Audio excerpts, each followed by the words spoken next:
The sun was blazing over the endless blue sea. Waves crashed gently against the steel hull of the massive Navy ship USS Valor. The crew moved quickly, preparing for inspection day. Orders were shouted, boots hit the metal deck, and the air was full of tension. Everyone wanted to look perfect before the Admiral arrived. Then suddenly, something unusual happened. From the far end of the dock, a lone figure appeared, walking slowly, step by step, with a calmness that didn't belong to this chaos. He was an old man, maybe in his late 70s, wearing a faded red jacket and an old baseball cap. His clothes were simple, worn out by time, but his posture was straight, almost proud. The sailors stopped what they were doing. They stared. Who was this man? "Hey, who's that?" one young officer whispered. "No idea," another replied. "Maybe some retired worker or lost tourist." But something about the man didn't fit that guess. His eyes were sharp, the kind that had seen things ordinary men couldn't imagine. He walked as if he knew every inch of that ship, every sound of the wind, every smell of the ocean. He stopped near the deck rail, watching the horizon.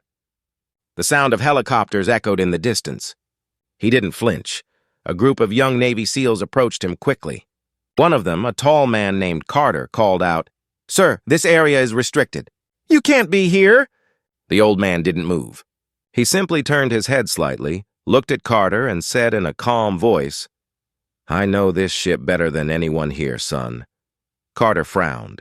"Really? And who might you be, old man?" The old man smiled softly. "Just someone who used to belong here. Long ago."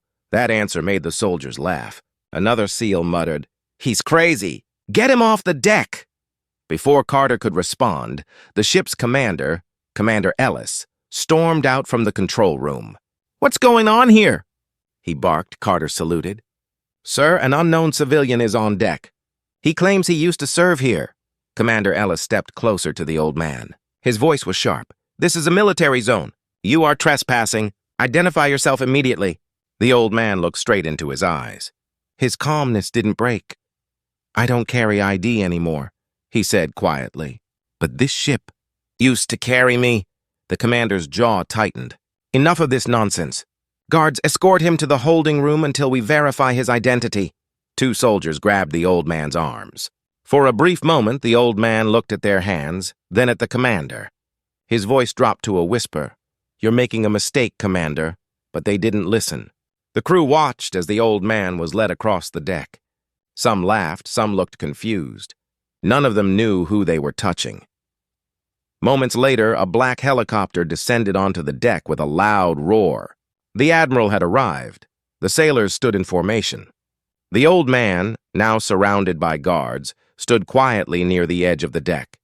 Admiral James Walker stepped out of the helicopter, tall, proud, every button on his uniform shining in the sunlight. He looked around with authority. "Report, Commander!" Commander Ellis saluted. "Sir, inspection ready. One issue. We found an intruder on deck." The Admiral's brows furrowed. "An intruder? On my ship?" He looked toward the old man, who stood silently, his cap shadowing his face. "Bring him here," the Admiral ordered. The guards pushed the old man forward. The Admiral took one step closer. "Who are you, old man? Speak!" The old man raised his eyes slowly. There was no fear, only quiet strength. "Names don't matter, Admiral. Not anymore." The Admiral's expression hardened. "You are speaking to a superior officer." "You will answer!" The old man sighed softly. "You remind me of someone," he murmured. "What did you say?" "Your voice," the old man said. "It sounds like your father's. I once served under him." That made the Admiral pause for a moment. "My father?" "Yes," the old man replied. "Captain Robert Walker. Good man. Braveheart." The Admiral's eyes narrowed. "How do you know that name?" The old man smiled faintly. "Because I was there. The night he saved us all."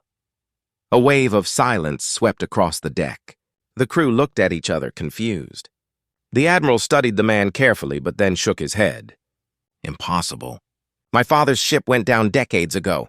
Everyone on it was lost." The old man looked away toward the ocean. "Not everyone." Before the Admiral could speak again, a gust of wind blew the old man's sleeve slightly upward. For the first time, the Admiral saw something, a small, faded tattoo on his wrist.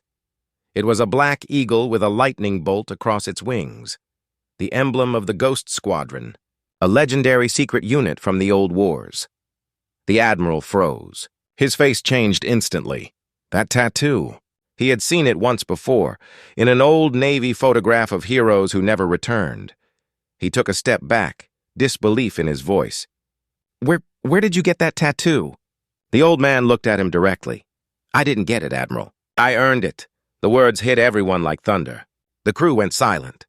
The Admiral's mind raced. Could it be? Could this old man be the same Lieutenant Jack Miller who disappeared 40 years ago? Carter whispered, Sir, what's happening? But the Admiral didn't answer. He kept staring at the old man, the wrinkles on his face, the calm in his eyes, the mark of history on his arm. Finally, the Admiral spoke, his voice softer now. Take him to my office. Now! The guards hesitated. Sir, do as I say. The Admiral barked. The old man gave a small smile. Finally, someone remembers.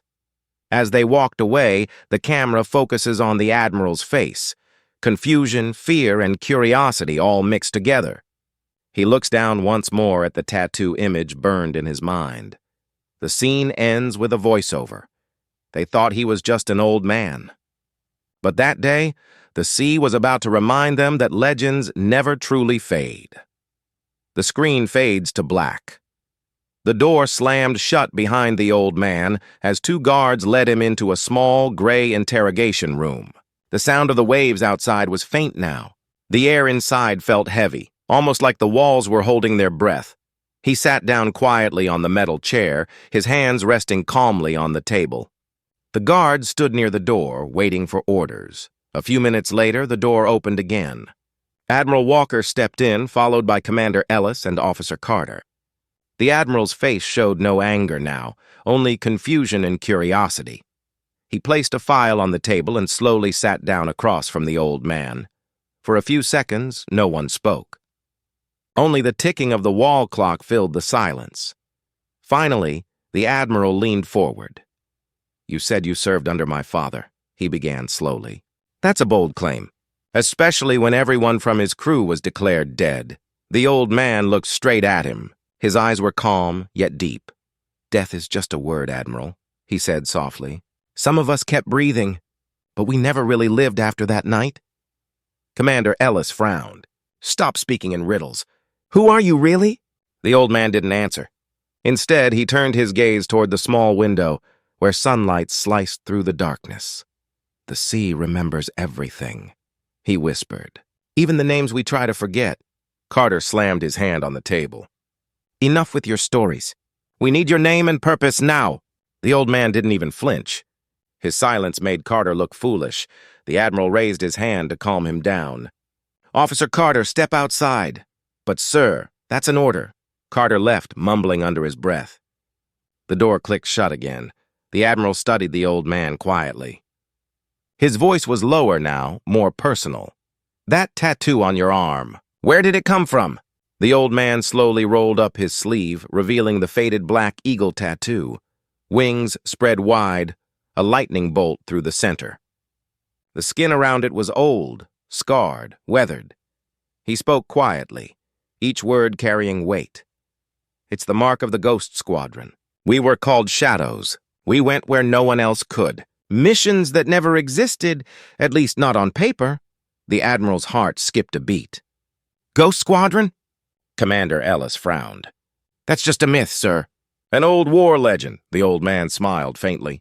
That's what they wanted you to believe. The Admiral opened the file on the table. He pulled out an old photograph, faded, black and white, showing a young group of soldiers standing proudly in front of a Navy jet.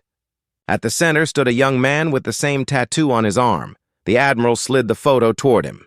Is that you? The old man's eyes softened. His hand trembled slightly as he touched the photo. That was the last day we all stood together, he said quietly. The day before everything changed. Commander Ellis looked between them.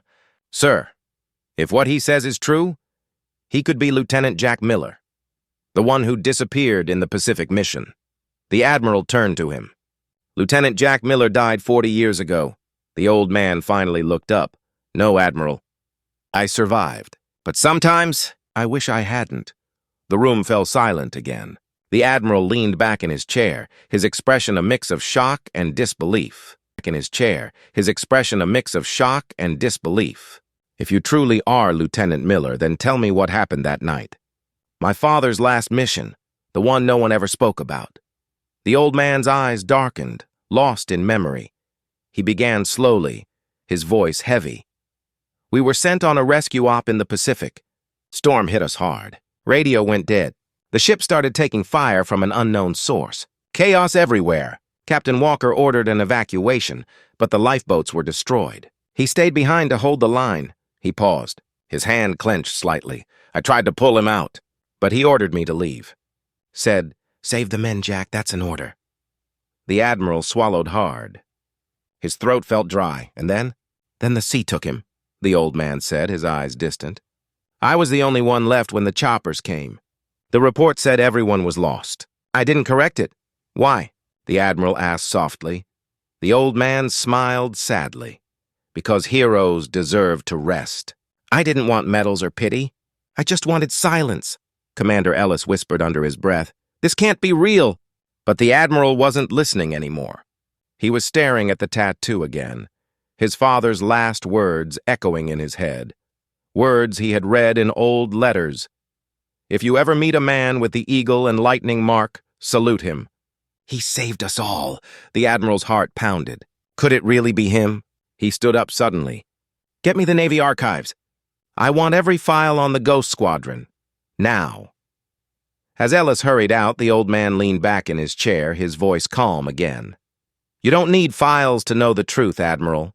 You can feel it. Same blood runs through your veins. The Admiral turned to him, his voice firm. If you really are who you say, then why come back now? After all these years? The old man looked down at his trembling hands.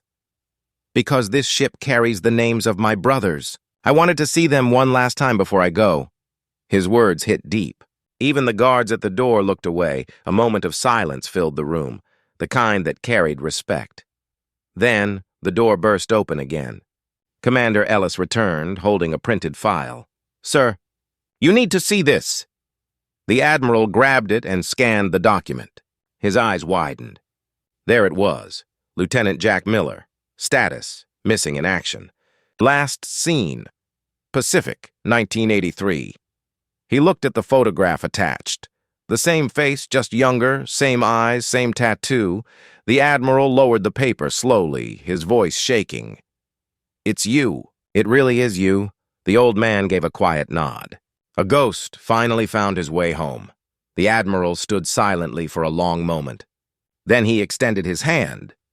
Welcome back, Lieutenant. The old man looked at his hand, then stood up slowly and shook it. The Admiral's grip was firm, not as a superior, but as a man honoring another. You have no idea what this means to me, the Admiral said quietly. The old man smiled faintly. You'll understand soon enough, Admiral. The sea never forgets, and neither do I. As the Admiral stared at him, the old man's expression turned serious again. But you should know, not everyone was happy that we survived. There are things buried deep in this ship's history. Things your father never wanted anyone to uncover. The Admiral frowned. What are you talking about? The old man's voice dropped to a whisper. You'll see. The ghosts are not done yet. The camera slowly zooms in on his tattoo as dramatic. Music swells in the background. The screen fades to black. Night had fallen over the USS Valor. The ship floated, silently under a blanket of stars.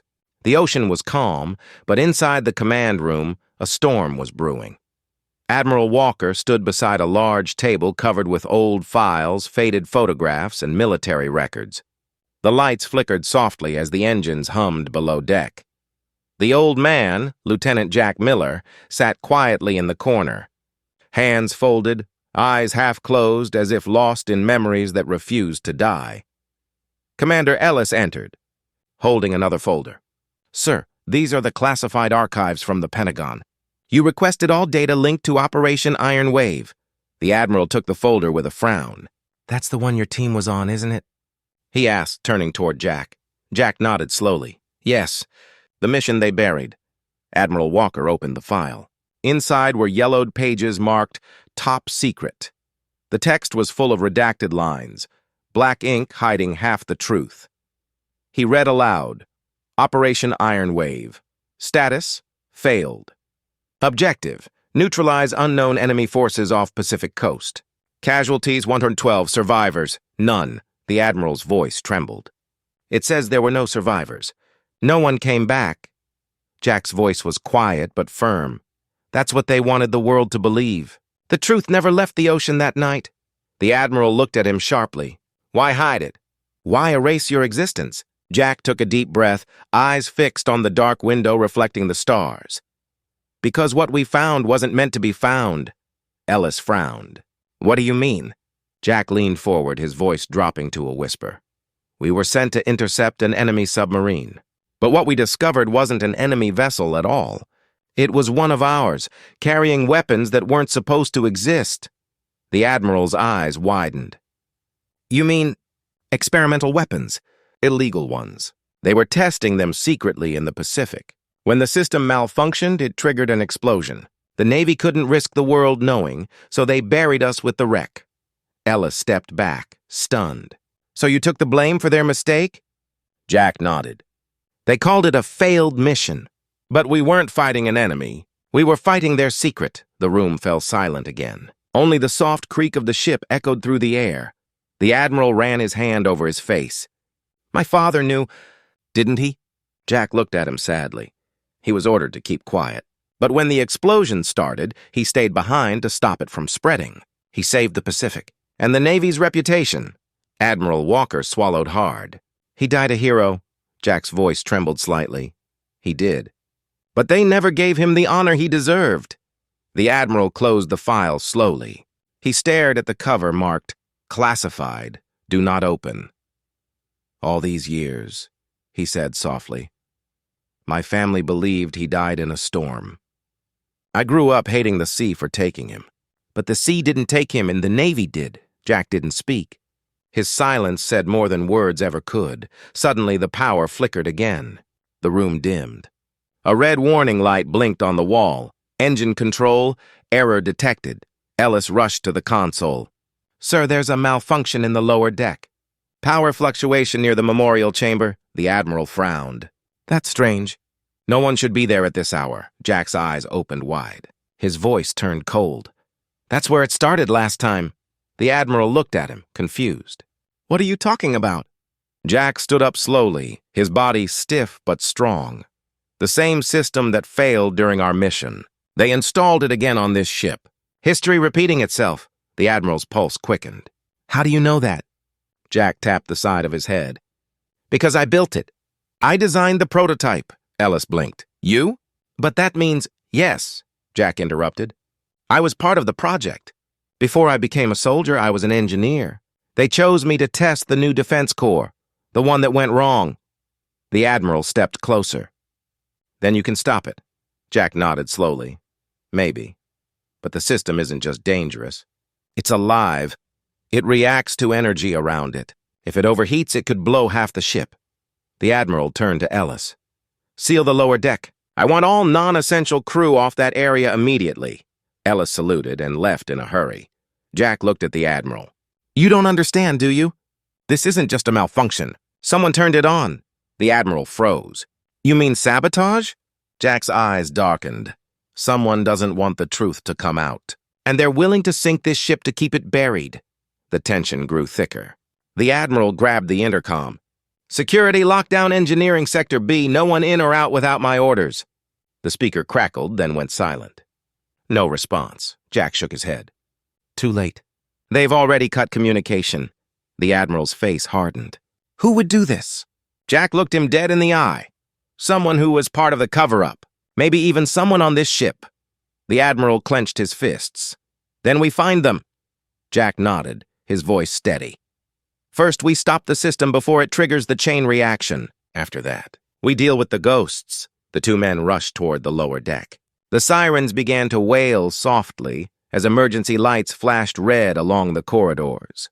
The camera follows them through narrow metal hallways, the sound of their boots echoing with each step.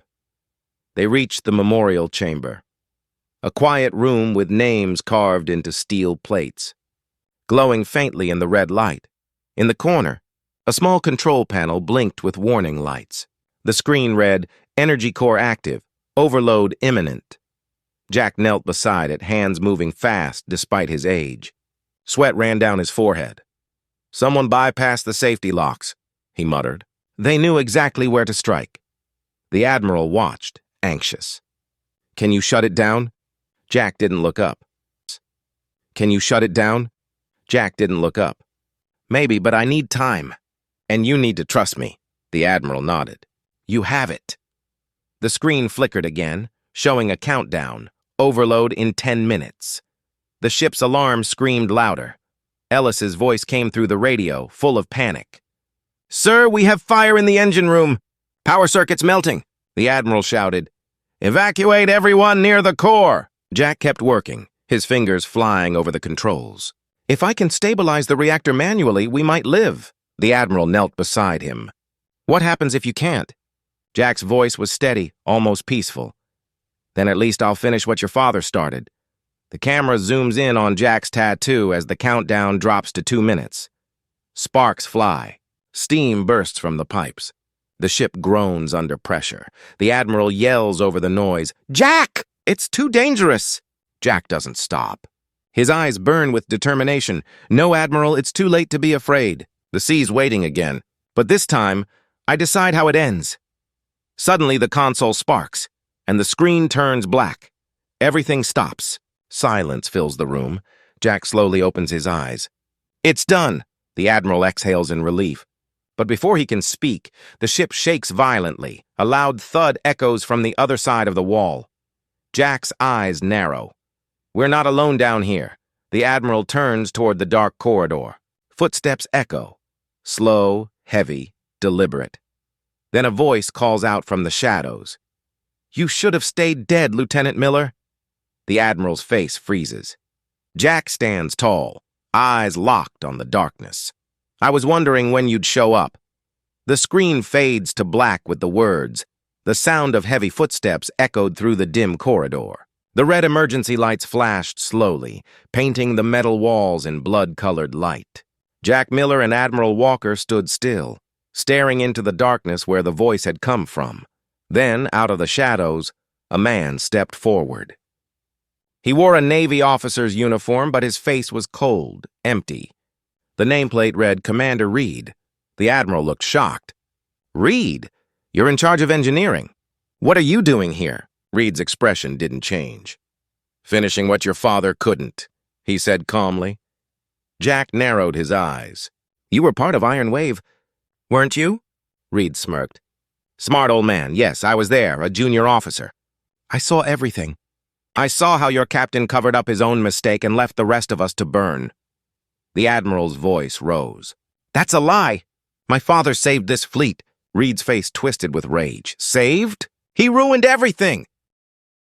"The Ghost Squadron took the blame, and I lost everything. My rank, my future. Now, I'll make sure the world finally knows who caused that explosion." He raised a small detonator. The red button blinked in his hand. "You stopped the system, Miller. But I set another charge, right below the memorial chamber. In 1 minute, this ship goes down, and with it, your legend." The Admiral reached for his weapon, but Reed aimed his gun first. "Don't even think about it." Jack stepped forward, calm but firm. "Reed, I remember you now. You were scared that night. You hid in the lifeboat while the others fought. You blamed us to save yourself." Reed's face turned pale. "Shut up." Jack took another step. "You're still running from your guilt, son. But blowing up this ship won't change the past." The Admiral inched sideways, trying to reach a nearby control lever. Reed noticed and fired. The bullet hit the metal, sparking fire. Jack didn't move. His voice remained steady. "You think revenge will give you peace? It won't. It'll only make you another ghost." Reed's hand trembled on the detonator. "You don't understand." Jack took a deep breath, his tone soft now. "Maybe I do. I lost everything too. My friends, my name, my life. But I chose to remember them with honor, not hate. For a moment, Reed hesitated. The red light blinked faster on the detonator. 10 seconds left. Jack's eyes flicked toward the Admiral. A silent signal. The Admiral shouted, "Now!" and hit the lever beside him. A blast of steam erupted from the pipe, blinding Reed. Jack lunged forward, knocking the detonator from his hand. The two men struggled on the floor. The timer hit 3 seconds. Jack grabbed the device, slammed his hand down on the override, and pulled the fuse wires free. The countdown froze. 0.02. Silence. Reed lay on the floor, defeated. The Admiral kicked the detonator away and shouted, "Security! I want him under arrest!" 2 guards rushed in, grabbing Reed. He looked at Jack with bitter eyes. "You can't erase the past." Jack looked down at him calmly. "No, but you can choose what to do with it." Reed was dragged away. The Admiral turned to Jack. "You saved us again." Jack smiled faintly. "Maybe this time it'll last." They walked toward the deck as dawn broke across the sea. The golden light hit the ship, washing away the shadows. The crew stood in silence as Jack stepped to the memorial wall, the one engraved with the names of his lost brothers. He placed his hand on the cold metal and whispered, "Rest easy, boys. We finally made it home." The Admiral raised his voice. "Attention!" Every sailor stood straight, saluting the old man. For the first time, Jack's eyes filled with tears. He turned to the Admiral, smiled, and said, "Your father would be proud of you, son." A gentle wind blew across the deck as Jack looked out toward the horizon. The sea shimmered, calm and endless. The Admiral blinked, and when he turned back, Jack was gone. Only the red cap lay on the railing. Fluttering in the breeze, the camera slowly pans toward the ocean as a voiceover says, "Heroes don't live forever, but their stories do, and some legends never sink. They rise again every time someone remembers their name." The screen fades to black with the words, "In honor of those who served, shadow of honor."